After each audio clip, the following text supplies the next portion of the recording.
Hello, my YouTube world. This is Johnny Moe. Day 2 of the snow event we had. It's 5:15. 5:15 in the morning. I just got home. Had to go check on a couple lots. Had to touch up a few. Do a little bit of salting. So just wanted to check in with you. And everything went smooth. I only had to plow one lot. I got a tip from a friend of mine who has a wide out plow. And he gave me a good tip about the whiteout. So wanted to give you that tip that he gave me. I thought it was a really cool tip. So what he said to do is that when he goes into a lot, he goes into scoop mode.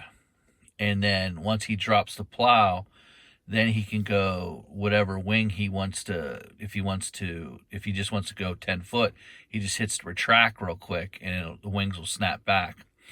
And then if he just wants to windrow, he'll set the plow down and he'll straighten one of the wings and the opposite wing will windrow. And so that's a tip worth me trying out. It makes a lot of sense. So going into a lot, bang, hit scoop mode. If I want to go 10, hit the retract, the wings will snap back. Go scoop mode. If I want to windrow, take whatever wind, which way I'm going and straighten out one wing. And so I think that's going to save me a lot of time instead of me looking down here and trying to get it at 10 feet or trying to do whatever it is. So that was a really good tip. So I wanted to share that tip with you. Some of the benefits of owning a Western is the Unimount 2 is very forgiving when you're wanting to get the plow on the truck.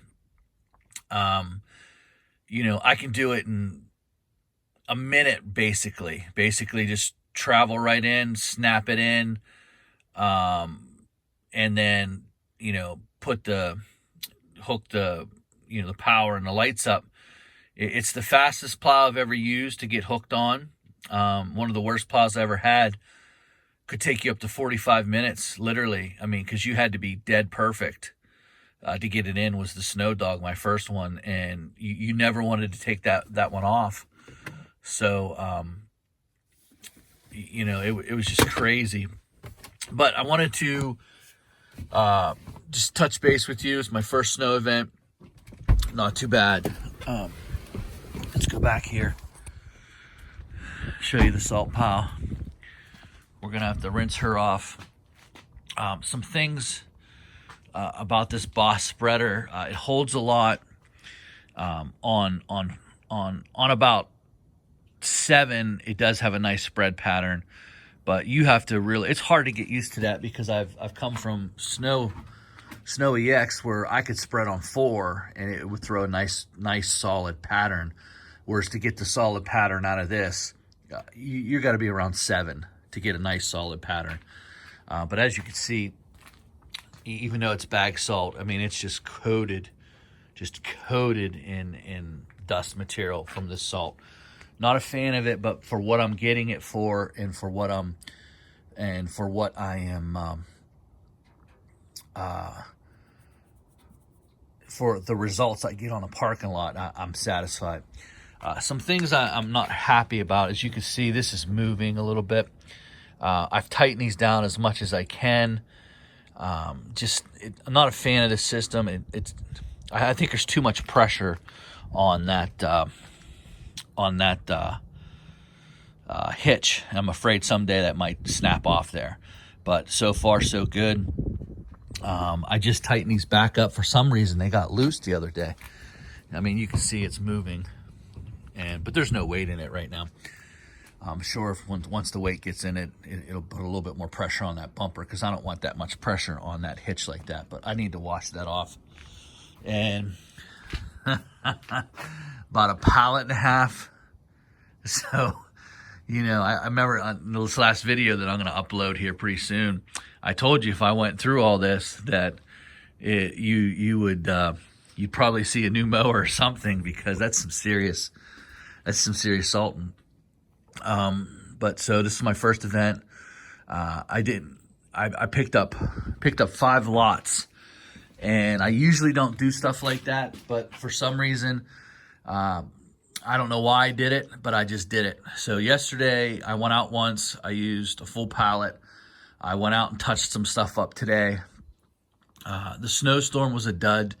They said 4 to 6 inches, and it didn't even. I think we got a 1/4 inch on the roadways yesterday. We did get about 2 or 3 inches on the grass, but they said 4 to 6. You know, the media was like, we're going to get crushed. We're going to get killed. You're going to get snowed in forever. Winter weather advisory, winter weather warning. I got a winter weather warning last night. As a basketball practice, my phone alert comes on, and it's about 4 o'clock, and they're like, you got a warning now. It's no longer advisory. We're going to get another. These people, they just want to make you like be paranoid. And so last night, I went out and I plowed one lot. I only got to drop the plow once. And, you know, we're starting to get into a pattern here over the last few years of not quite sure if it's worth it to have an $8,000 plow, a wide out plow, because we're just not getting the storms that like we used to. We used to get 5-6 storms over 5 inches, and now we're only getting 2-inch storms. And I don't know if it's worth it to have a plow like that.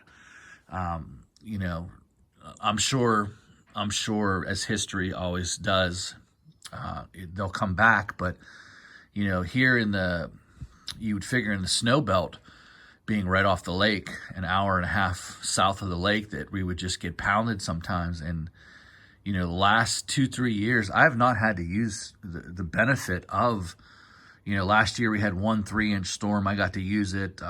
Couple inch storms, I was able to use it. But like yesterday, you know, that storm, I only dropped the plow once, and that was at 6 o'clock at night because we got hammered, hammered with an inch, and it was starting to get bad. But here's the interesting part about that, guys. So last night I go to bed, there's an inch on the ground, inch on all the pavement. So I get up and this is what it looks like. I mean, it's amazing. They're like, another 2 to 3 inches, 2 to 4 inches. Look at this. This is what I woke up to.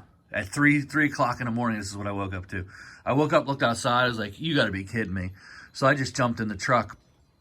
And because my lots are all within 15 minutes of my house, I'm not going to load that up. 16 bags, throw another 10 in, and then throw the buckets in. So I'm not putting a pallet of salt in there. I'm going to have to change some stuff up. I'm probably going to have to start loading the pallet in the truck now. Before it was just easy just to throw 16 bags in, throw the 5 buckets in for my sidewalks, and I'd be done with it. Now that I've got 5 more lots, it's a lot more. And so I have to really consider something new here. I got to figure something out. We're in the process of, we really need to be a bulk, because this is just too much money.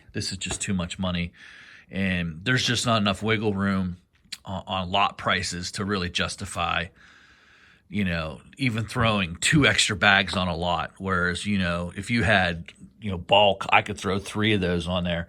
The difference is you can get treated for about 120, and this is just rock salt. This is just bag rock salt, easy to handle. I don't know if it's easy to handle because it takes a lot of time to do this, but I want to have it in storage because you get a better deal. You know, for instance, you know, this is under $200 a pallet, whereas, you know, salt right now, if I were to go get it, is anywhere between $225 a pallet and $250 a pallet. On the high end is $290, and I would only pay that is if you got an emergency. You know, you don't want to be without salt for sure. So you definitely want to have that. But, you know, we're already digging in. You know, December 1st came in with a bang. And I think we get a little bit of, I think there's something coming in here at the end of the week, a little Ching Chang.